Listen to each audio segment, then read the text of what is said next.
Good morning students. आज हम पढ़ेंगे machinery and the enzymes, page number 106 पर। ये मशीनरी किसकी है, कौन से एंजाइम्स हैं? ये रेप्लिकेशन की मशीनरी और रेप्लिकेशन के एंजाइम्स हैं। इससे पहले जो हम पढ़ रहे थे द एक्सपेरिमेंटल प्रूफ, इसमें हमने सिर्फ मेसेल्सन एंड स्टाहल का एक्सपेरिमेंट पढ़ा था, जिसमें उन्होंने प्रूव किया था कि डीएनए का रेप्लिकेशन सेमी कंजर्वेटिव होता है, यानी कि हर एक डीएनए के डबल स्ट्रैंड में एक स्ट्रैंड पेरेंट से आता है और एक नया सिंथेसाइज होता है। ये उन्होंने साबित किया था, है ना। वो इस बात से साबित किया था कि पेरेंट से सिर्फ 50 नैन वाला आ रहा था और सिंथेसाइज हर बार 40 नैन हो रहा था, क्योंकि मीडियम में 40 नैन वाले न्यूक्लियोटाइड्स थे। एनीवेज, अब हम बढ़ते हैं आगे कि ये जो मशीनरी होती है डीएनए रेप्लिकेशन की, ये किस तरह से काम करती है।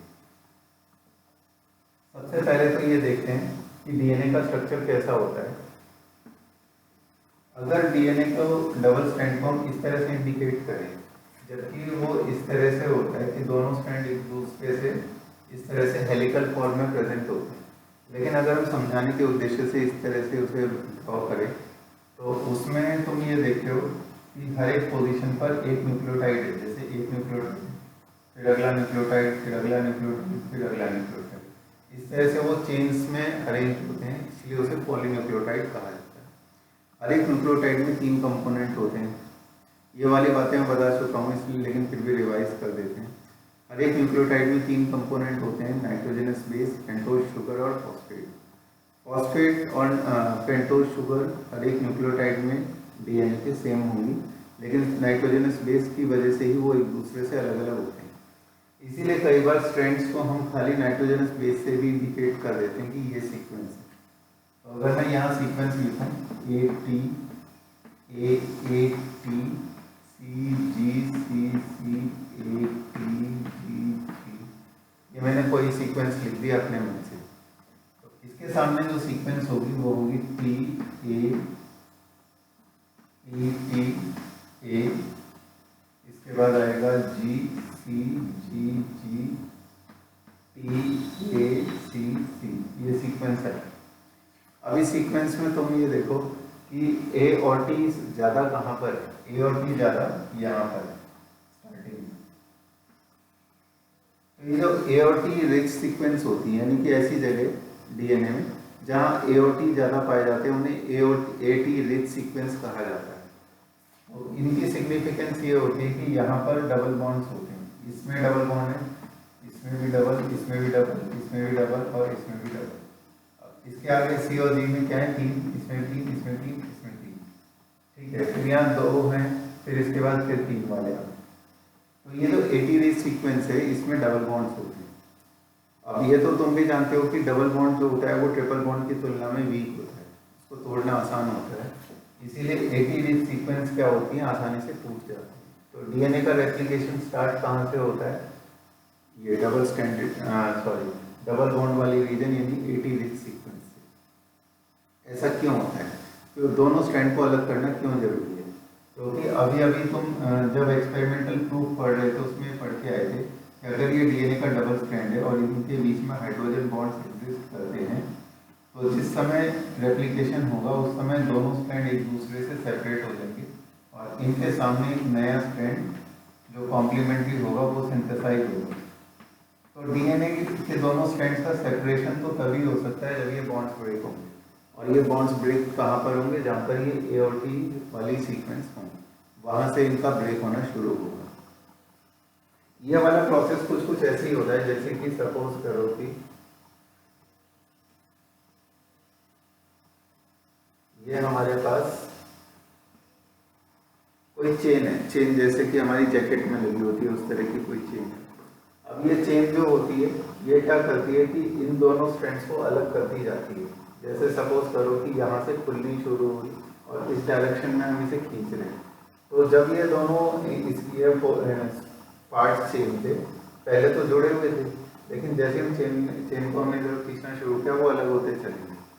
तो 80 सीक्वेंस में जब एक बार बॉन्ड्स ब्रेक होते हैं तो उसके बाद वो दूसरे डायरेक्शन में वो बॉन्ड्स ब्रेक होते चले जाते हैं और दोनों स्ट्रैंड सेपरेट होते चले जाते हैं, है ना। ये एक इम्पॉर्टेंट बात है।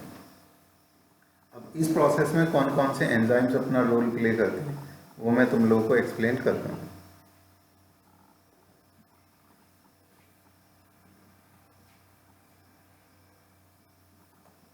देखो डीएनए के रेप्लिकेशन में अब डीएनए से डीएनए बन रहा है, यानी कि यहाँ टेम्पलेट भी डीएनए है और नई बनने वाली चीज़ भी डीएनए है। टेम्पलेट उस चीज़ को कहते हैं जिसको देखकर कुछ नया बनता है ना, उस चीज़ को टेम्पलेट कहते हैं। जैसे सपोज करो कि मेरे पास कोई पेपर है,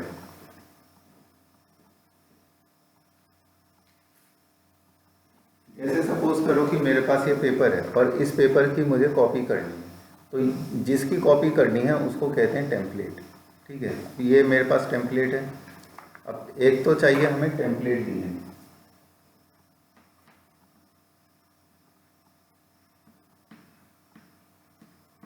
अब इस डीएनए को देखकर नया डीएनए बनेगा, यानी कि इसका कॉपी बनेगा। कॉपी बनाने वाला जो एंजाइम होता है उसको कहते हैं डीएनए डिपेंडेंट डीएनए पॉलीमरेज। इसका मतलब क्या हुआ, इसको शॉर्ट में डीएनए पॉलीमरेज भी कह सकते हैं। डीएनए पॉलीमरेज का मतलब क्या है कि ऐसा एंजाइम जो डीएनए की पॉलीमराइजेशन कर रहा है, नया डीएनए बना रहा है ये। लेकिन ये डीएनए डिपेंडेंट है, इसका मतलब क्या हुआ, ये डीएनए को देखकर डीएनए की कॉपी बना रहा है। जैसे हमने पेपर की फोटोकॉपी लेके पेपर बना लिया है ना, पेपर को टेम्पलेट लेके पेपर बना लिया। इसके बाद अगली चीज हमें क्या चाहिए, एक एंजाइम होता है हेलिकेज, जिसे डीएनए हेलिकेज भी कहते हैं। इसका फंक्शन है डीएनए के दो स्ट्रैंड्स जो एक दूसरे के कॉम्प्लीमेंट्री हैं उनको 80 वाली जो सीक्वेंस है वहां पर उनको ब्रेक करना, यानी कि ये दोनों स्ट्रैंड्स को ब्रेक करता है, उन्हें तोड़ता है। ब्रेक बोथ स्ट्रैंड्स, उन्हें अलग अलग कर देता है। इसका काम क्या, मैं सब चीज़ों के सामने उनका फंक्शन भी लिख देता हूँ। जैसे हेलिकेज का फंक्शन ये है, दोनों स्ट्रैंड्स को सेपरेट कर देता है। डीएनए पॉलीमरेज का काम है, ये डीएनए की कॉपी बनाता है।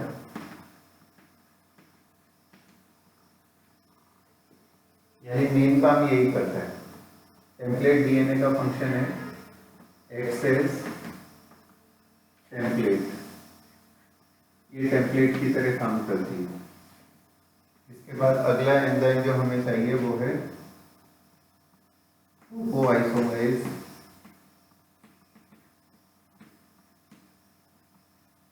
एंड गाइडेज। टोपोआइसोमरेज की स्पेलिंग देखो, TOPO टोपो, ISOMERASE और गाइडेज ये GYRASE। इनका फंक्शन ये है कि ये डीएनए का जो डबल हेलिक्स है उसकी एटम को हटाते हैं।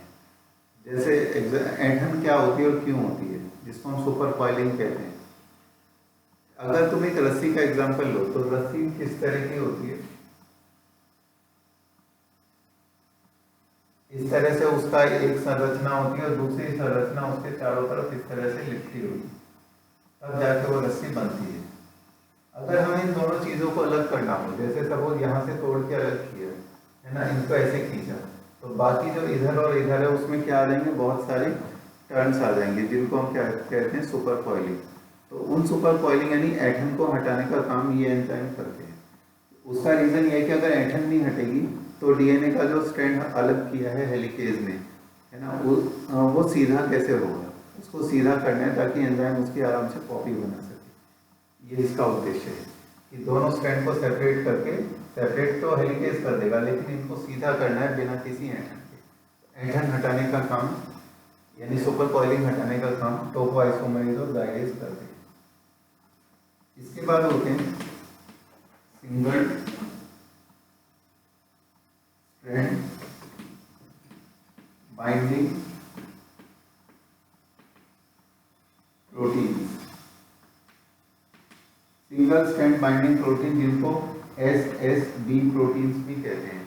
सिंगल स्ट्रैंड बाइंडिंग प्रोटीन्स का फंक्शन ये होता है कि जब एक बार दोनों स्ट्रैंड सेपरेट हो गए, हेलिकेज ने उनको अलग अलग कर दिया, उसके बाद वो क्या करते हैं, उन स्ट्रैंड्स को वापस से एक दूसरे से जुड़ने से रोकते हैं, क्योंकि उन दोनों स्ट्रैंड्स की टेंडेंसी है कि फिर से हाइड्रोजन बॉन्ड्स बना लो, फिर से डबल हेलिक्स बना लो।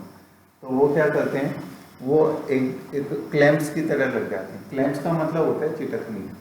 जैसे यहाँ पर अगर ये रस्सी है और इस रस्सी को हमने इतनी जगह में अलग अलग कर लिया। तो अब ये वापस एक दूसरे से ना जुड़ जाए, इसके लिए हम इसमें अगर यहाँ पर चिटकनियाँ लगा लें, है ना, जैसे कपड़ों में लगाने की आती हैं, तो ये दोनों एक दूसरे से जुड़ नहीं पाएंगे, यानी कि स्पीड से कॉइल नहीं हो पाएंगे। तो इस तरह से जो क्लैंप लाइक प्रोटीन्स होते हैं उनको कहते हैं सिंगल स्ट्रैंड बाइंडिंग प्रोटीन्स, उनका ये फंक्शन होता है। इसके बाद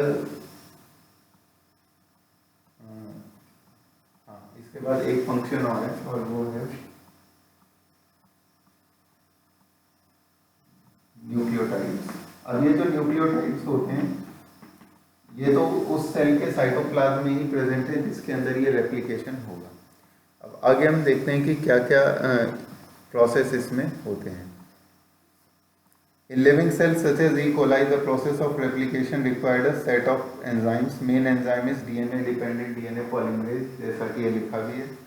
Since it uses DNA to catalyze the polymerization of deoxynucleotides. तो ये जो न्यूक्लियोटाइड हमें यहाँ चाहिए ये असल में है deoxynucleotides, क्योंकि उनमें deoxy शुगर है. These enzymes are highly efficient enzymes as they have to catalyze polymerization of a large number of nucleotide in a short time. E. coli में 4.6 into 10 raised to the power 6 base pairs होते हैं और human beings में कितने होते हैं 6.6 into 10 raised to the power 9 base pairs. तो human beings में देख लो कितने ज़्यादा है ना, 10 raised to the power 9 में आ चुका है। तो ये रेप्लिकेशन कितनी देर में होता है 38 मिनट्स में। तो 38 मिनट्स में अगर इतने सारे बेस पेयर डीएनए के कॉपी हो रहे हैं तो इसका मतलब उसकी रेट उन्होंने बताई है कि 2000 बेस पेयर प्रति सेकंड की गति से रेप्लिकेशन होता है। इतनी तेज गति से ये enzyme DNA dependent DNA polymerase काम करता है। Not only do these polymerase have to be fast, they also have to catalyse the reaction with high degree of accuracy. Accuracy का मतलब है कि ए के सामने हमेशा टी आना है, टी के सामने हमेशा ए आना है, सी के सामने जी और जी के सामने सी। ये एक्यूरेसी इतनी हाई स्पीड पर भी मेंटेन करके रखनी है।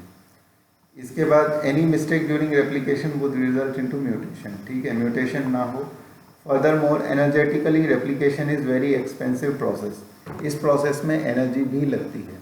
तो अब ये एनर्जी आएगी कहाँ से? ये जो न्यूक्लियोटाइड्स होते हैं ये न्यूक्लियोटाइड्स किस फॉर्म में एग्जिस्ट करते हैं? एडेनिन ट्राइन्यूक्लियोटाइड, है ना, साइटोसिन ट्राइन्यूक्लियोटाइड, गुआनिन ट्राइन्यूक्लियोटाइड और थाइमिन ट्राइन्यूक्लियोटाइड। और अगर तुम इनके नाम को देखोगे तो तुम्हें पता लग जाएगा कि एनर्जी आ कहाँ से रही, क्योंकि ये एटीपी, सीटीपी, जीटीपी और टीटीपी असल में क्या है, ये वही एनर्जी करेंसी है जिनके बारे में हम पहले से पढ़ के आ रहे हैं।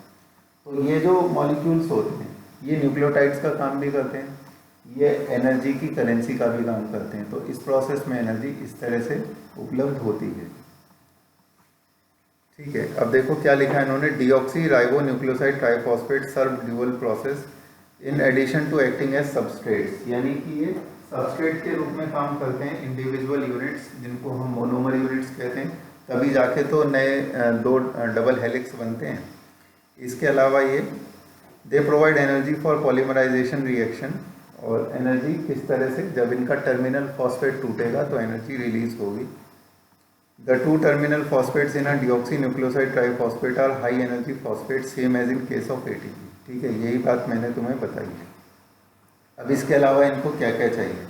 डीएनए डिपेंडेंट डीएनए पॉलीमरेज के अलावा कुछ एडिशनल एंजाइम भी चाहिए, जैसे कि हाँ, सबसे पहले इन्होंने बताया रेप्लिकेशन फॉर्क के बारे में कि रेप्लिकेशन फॉर्क क्या होती है। अभी तुम यहाँ देखो इस पर्टिकुलर जगह पर, ये अगर हम इसको डीएनए डबल हेलिक्स मान लें तो इस जगह पर ये दोनों जो स्ट्रैंड एक दूसरे से सेपरेट होते हैं। तो अगर इतने पोर्शन को बड़ा करके देखें या इतने पोर्शन को बड़ा करके देखें तो इसकी शेप हमें कैसी दिखेगी, ऐसी, और ऊपर वाले की शेप भी हमें कैसी दिखेगी, ऐसी, ठीक है। अब इसकी शेप फॉर्क जैसी है, यहाँ पर रेप्लिकेशन होगा, इसीलिए इसको रेप्लिकेशन फॉर्क कहा जाता है। तो एक बार जब ये दोनों स्ट्रैंड सेपरेट होंगे तो कितनी रेप्लिकेशन फॉर्क बनी, एक ऊपर बनी एक नीचे बनी, तो रेप्लिकेशन फॉर्क बनी।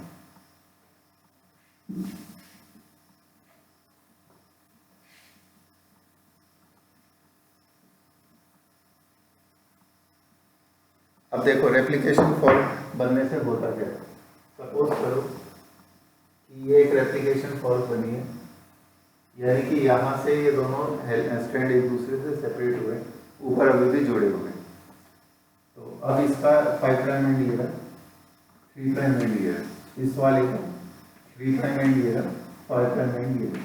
उसका रीजन ये है कि ये कैसे होते हैं, एंटी पैरेलल। अब देखो डीएनए का जो सिंथेसिस होता है या फिर एमआरएनए का जो सिंथेसिस होता है वो हमेशा 5 से 3 डायरेक्शन में होता है।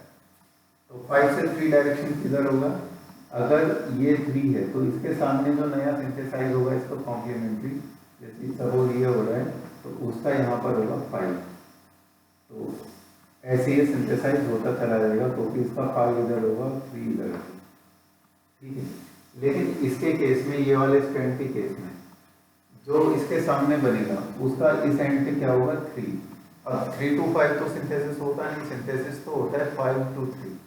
तो सपोज करो ये यहाँ तक खुला हुआ है, ठीक है, यहाँ तक खुला है, इसका मतलब पहला जो स्ट्रैंड बनेगा वो कैसा बनेगा, इतनी लंबाई का बनेगा।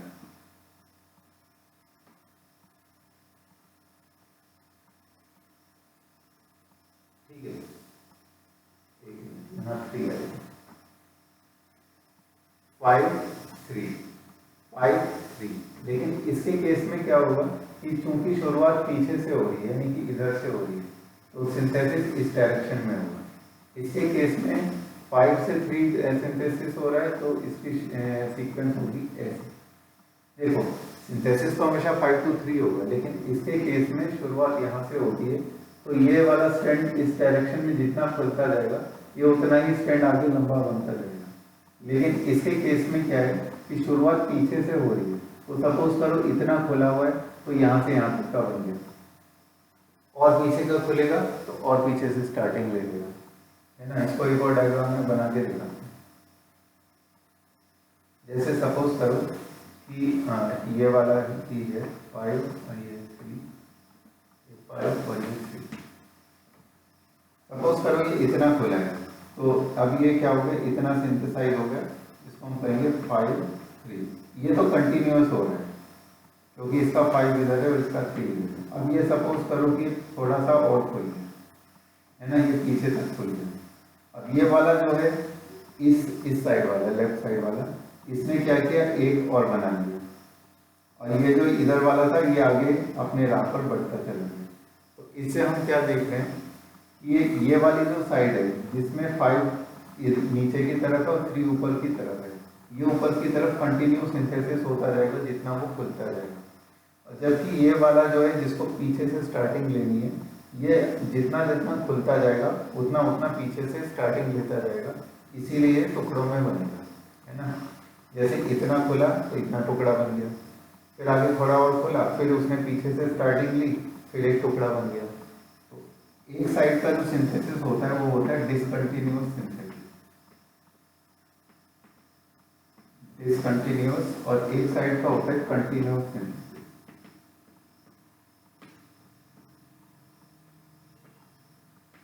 अब ये जो डिसकंटिन्यूअस सिंथेसिस होता है ये हमेशा फ्रेगमेंट्स में होता है, टुकड़ों में, क्योंकि उसे पीछे से स्टार्टिंग लेनी होती है पोलैरिटी की वजह से। तो ये वाले जो फ्रेगमेंट्स होते हैं इनको कहते हैं ओकाज़ाकी फ्रेगमेंट्स। ओकाज़ाकी नाम के साइंटिस्ट ने डिस्कवर किए थे, इसलिए ओकाज़ाकी फ्रेगमेंट्स कहते हैं।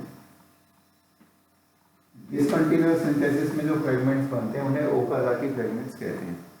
बाद में जाके सारे ओकाज़ाकी फ्रेगमेंट्स जुड़ जाते हैं, तो इसीलिए फिर अंत में हमारे पास क्या बनता है, एक कंटिन्यूअस सिंथेसिस वाला फ्रेगमेंट और एक डिसकंटिन्यूअस वाला, जो कि बाद में जाके सब जुड़ गए, तो उसने भी एक स्ट्रैंड बना लिया, ठीक है। तो दो नए स्ट्रैंड इस तरह से बनते हैं। ये जो डिसकंटिन्यूअस वाले फ्रेगमेंट्स हैं इनको जोड़ने का काम करता है एक एंजाइम जिसका नाम दिया है इन्होंने डीएनए लाइगेज। देखो बुक में दिया है डीएनए लाइगेज। अब देखो ये आगे नेक्स्ट पैराग्राफ में क्या दिया है, DNA polymerase on their own cannot initiate the process of replication. Also, the replication does not initiate randomly at any place in DNA. है ना, कहाँ पर इनिशिएट होता है प्रोसेस, जो AT रिच सीक्वेंस होते हैं जहाँ A और T ज़्यादा होती हैं, ऐसी रीजन्स को नाम दिया गया ओरिजिन ऑफ रेप्लिकेशन। जहाँ से रेप्लिकेशन ओरिजिनेट होता है, जो AT रिच साइट्स होती हैं उनको कहते हैं origin of replication. Origin of replication की वजह से,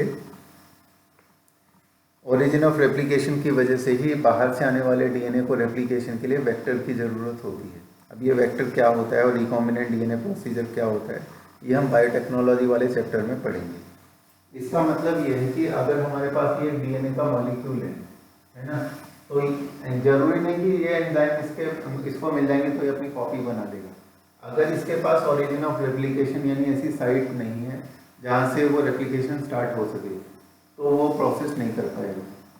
इसको किसी और डीएनए के मॉलिक्यूल में जोड़ना पड़ेगा जिसके पास ऐसी साइट हो जहाँ से रेप्लिकेशन ओरिजिनेट हो सके, यानी कि ओरिजिन ऑफ रेप्लिकेशन हो।